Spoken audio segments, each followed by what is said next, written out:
നമസ്കാരം. റാഫ്റ്റോക്ക് ഫുട്ബോളിലേക്ക് അവർക്കും സ്വന്തം ഫിഫ വേൾഡ് കപ്പിൽ ഇന്ന് പോർച്ചുഗൽ തങ്ങളുടെ റൗണ്ട് ഓഫ് 32 മത്സരം കളിക്കാനിറങ്ങുകയാണ്. ഇന്ന് രാത്രിയാണ് മത്സരം. നമുക്ക് ഇന്ത്യൻ സമയം പറയുമ്പോൾ നാളെ പുലർച്ചെ 4:30 കളി. ടൊറൻറ്റോയിലാണ് കളി നടക്കുന്നത്, കാനഡയിലെ ടൊറൻറ്റോയിൽ. അപ്പോൾ ഇന്നത്തെ ദിവസം ഡിയേഗോ ജോട്ടയുടെ ഡെത്ത് ആനിവേഴ്സറിയാണ്. അപ്പോൾ അദ്ദേഹത്തിനൊരു ട്രിബ്യൂട്ട് അർപ്പിക്കാൻ വേണ്ടിയിട്ട് ആരാധകർ തീരുമാനിച്ചിരിക്കുന്നു എന്ന വാർത്ത പോർച്ചുഗീസ് മാധ്യമങ്ങൾ പുറത്തുവിടുന്നു. അതായത് വെള്ള ബലൂണും കൊണ്ടായിരിക്കും ആരാധകർ സ്റ്റേഡിയത്തിലേക്ക് എത്തുക.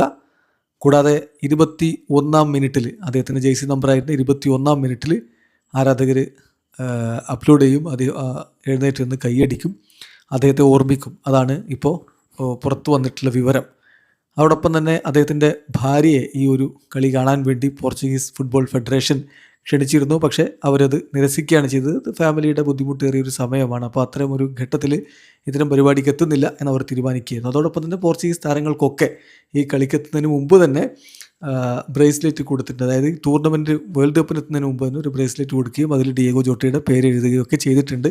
സോ ഡിയേഗോ ജോട്ടയുടെ ഓർമ്മകൾ തിങ്ങി നിറഞ്ഞ് നിൽക്കുന്ന ഒരു അന്തരീക്ഷത്തിലായിരിക്കും ഇന്നത്തെ മത്സരം എന്ന കാര്യം ഉറപ്പാണ്.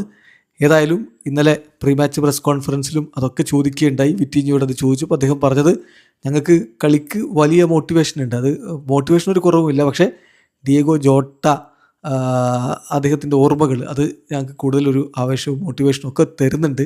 അദ്ദേഹത്തിന് വേണ്ടി കൂടി ഈ മത്സരം വിജയിക്കണം എന്ന് അദ്ദേഹം പറയുന്നുണ്ട്. എന്തായാലും എന്ത് സംഭവിക്കും കളിക്കളത്തിൽ എന്നുള്ളത് കാത്തിരുന്ന് കാണണം. പക്ഷേ ഒരു കാര്യം ഉറപ്പാണ്, ഇതാ ടൊറൻറ്റോയിലെത്തിയിട്ടുള്ള പോർച്ചുഗീസ് ആരാധകർ ഇന്ന് ഡിയേഗോ ജോട്ടക്ക് ട്രിബ്യൂട്ട് അർപ്പിക്കും. വീഡിയോ അവസാനിക്കുന്ന ഫുട്ബോൾ ലോകത്തെ കൂടുതൽ വിശേഷങ്ങളുമായി റാഫ്റ്റോക്സിൽ എത്താം.